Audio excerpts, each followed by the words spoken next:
Boston, significantly more segregated than most parts of Mississippi. But sorry, go ahead. So your question was? My question is that they were enslaved and they're still. Yes, of course. Still is the question. Right, so I've never denied, and I would never deny because it would be idiotic, that blacks have been historically discriminated against in America in an unbelievable way, from slavery to Jim Crow. Of course that's true. Jim Crow was ended in the 1960s. The Civil Rights Act was passed in 1964. Last time I checked the calendar, it's now 2016. So it's been quite a while. And the fact is that the poverty rate in the black community was alleviating much more quickly before the rise of the Great Society, during Jim Crow actually, than it has since then. To take another example, as I said, the single greatest indicator of intergenerational poverty is single motherhood. The increased rate of single motherhood is certainly not due to discrimination. And the proof of that is that during Jim Crow, the actual single motherhood rate in the black community was 20%. Today it's in excess of 70%. What happened? Are people more racist now than they were back in 1960? Of course not. So you have to look to other factors for why people are behaving the way they are. So are there people who still suffer the after effects of historic discrimination? I think sure. I mean, the fact that if you don't have wealth from your grandfather because your grandfather couldn't be wealthy because he was a sharecropper in Alabama, yeah, of course. But that goes back to the earlier question, which is what can government do? What is government capable of doing without violating somebody else's rights? And the answer is not very much, other than guarantee that I don't get in your way. And the beautiful thing about America now is that nobody gives a crap about you, nobody gives a crap about anybody, and that's actually a good thing. Like, I don't think that I don't spend my nights trying to determine how I can keep people down. And nobody really in America does very much. And because of that, as long as people are leaving you alone, in a free country, it's your obligation to make your way. Now, I think that there's a myth that goes around that people can make it from poverty to extreme wealth in a generation. That happens, it does. And the fact is that according to the statistics, if you're in the bottom 20% of income earners, 95% of the people in the bottom 20% of income earners will be outside the bottom 20% of income earners within 15 years, according to the IRS statistics. That said, it's, rising to wealth as a family unit, for example, usually takes multiple generations. I mean, most of our great-grandparents, when they came here, were dirt poor, and now most of the people in this room are probably not, right? And so the fact that there is a delay in that process for a lot of black folks is tragic and horrible, but it doesn't mean there's a shortcut, not in a free country. So what is your formal education background? Because I guess a lot of people don't know what your undergraduate degree was in. So I was at UCLA in political science and then Harvard Law School. Okay. So you don't have, you wouldn't consider yourself an expert in sociology? I don't consider sociology a particularly expert field, but go ahead. I think I'm able to read a sociological study.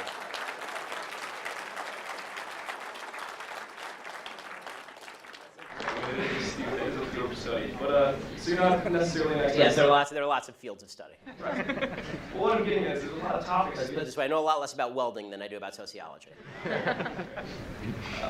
What I'm getting at is that you're not considered an expert in sociology, psychology, gender studies, lesbian dance theory, many of these things that you've brought up tonight. I know a lot more about all those others than lesbian dance theory. As far as, if you want to take issue with the argument, I would urge you not to use the argument from authority, which is somebody has a PhD by their name, they know what they're talking about. That's a dumb argument. What I'm trying to get at is that the fact that do you have any other further education in any of these topics or any of these fields of study? I don't need a 7-year degree in sociology, no bullshit when I hear it.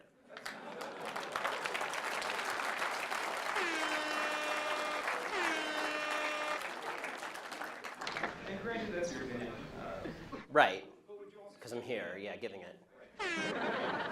That would mean that you're also offering kind of an unqualified opinion on a lot of these topics. See, again, you're just making the argument from authority. I don't think slapping a PhD from Ferris State next to your name makes you an expert in all things in the field in which you propose to speak. Okay, the fact is that either my argument's good or my argument's bad. Citing to my credentials is a really bad way of making an argument.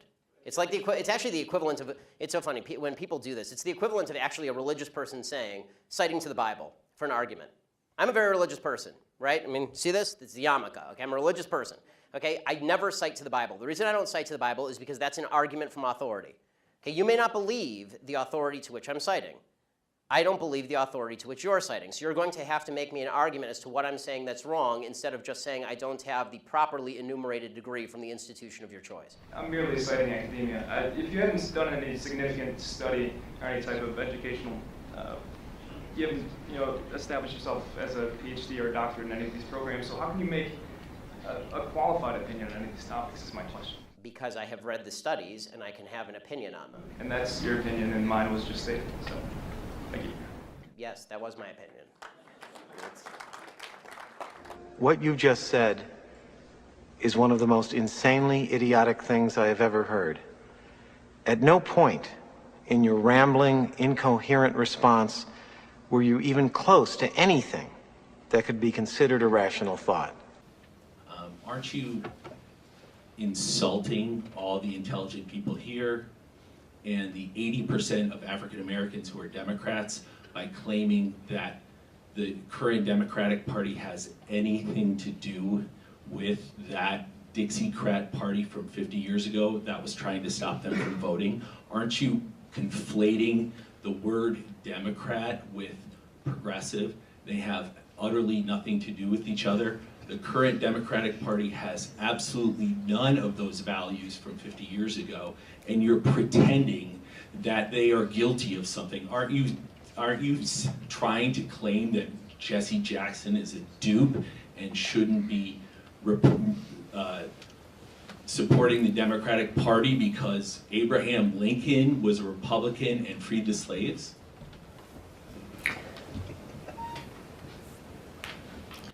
Let me try to tackle that very frontally.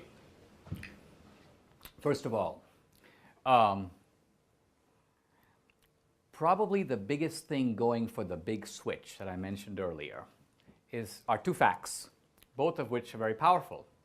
The first is that whites in the South, who used to be Democrats, do now predominantly vote Republican. Yep. Right? Fact number two is that blacks who used to vote Republican now vote overwhelmingly Democratic. Yep. And operating on the assumption, which I think is reasonable, that people understand where their own interests lie, it would certainly be right that blacks currently see their identification and their interest in the Democratic Party. Now, here are two interesting questions to ask. Number one, when did blacks switch from being Republicans to being Democrats? The Democratic Party was the party of the Dixiecrats all the way through the 60s. And if what you say is true, that the blacks made a switch to their racial friends, it would appear that the black switch would have to come in the 70s and 80s, when blacks see these racists are now moving over there, so it makes sense for us to move over here. But in reality, blacks moved overwhelmingly to the Democratic Party in the 1930s. The black vote went from about 15% Democratic to about 70% Democratic within 4 years. The places they could vote. That's right, but Which was the North. also in the Jackie Robinson was a Republican for darn good reason. That's absolutely right. But here's what I'm getting at. You wouldn't be today.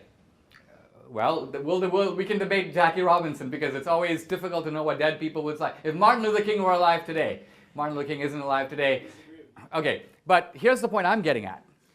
The reason that blacks switched from the Republican Party to the Democratic Party had everything to do with the benefits of the New Deal and nothing to do with racism. In fact, yes, and in the South, too, blacks switched to the Democratic Party. It's not that blacks couldn't vote in the South. It's that there were all kinds of barriers to black voting. Under FDR, there was blacks couldn't vote in the South at all. No blacks voted in the South. Very, very few. How many? Absolutely. How many? I don't know. Okay. I thought so. Look, there were all kinds of poll taxes and barriers imposed by the Democrats on the black vote until the Democrats realized that they could get the black vote by offering jobs, welfare, retirement programs. Are you telling me that FDR in the South was telling blacks who were voting for the Democrats, you can't vote? Not true.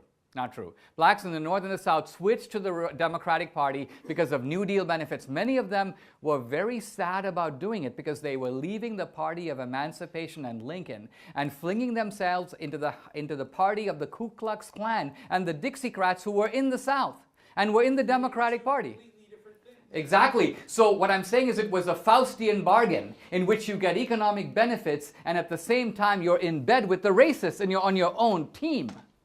And I'm saying that's American history. Now, whites began to switch to the Republican Party, but much later. Whites began to switch to the Republican Party in droves in the 70s and 80s. Now, here's the point.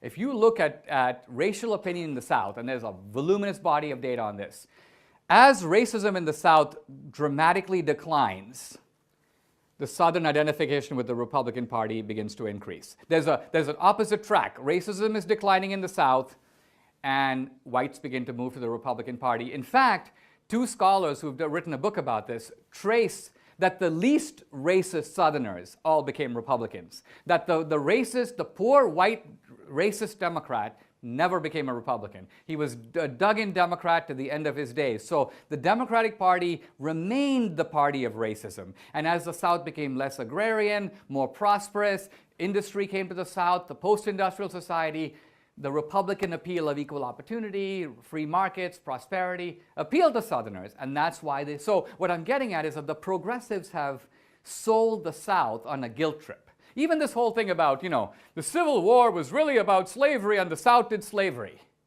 Wait a minute. Again, the Northern Democrats protected slavery. The Civil War, the fight over slavery, was between the Democratic Party, North and South, that protected it, and the Republican Party, which only was in the North, that opposed it. That's what that fight was about. It wasn't just, the North-South thing is now a disguise to hide the responsibility of a major political party that was the party of slavery for 100 years. True or false?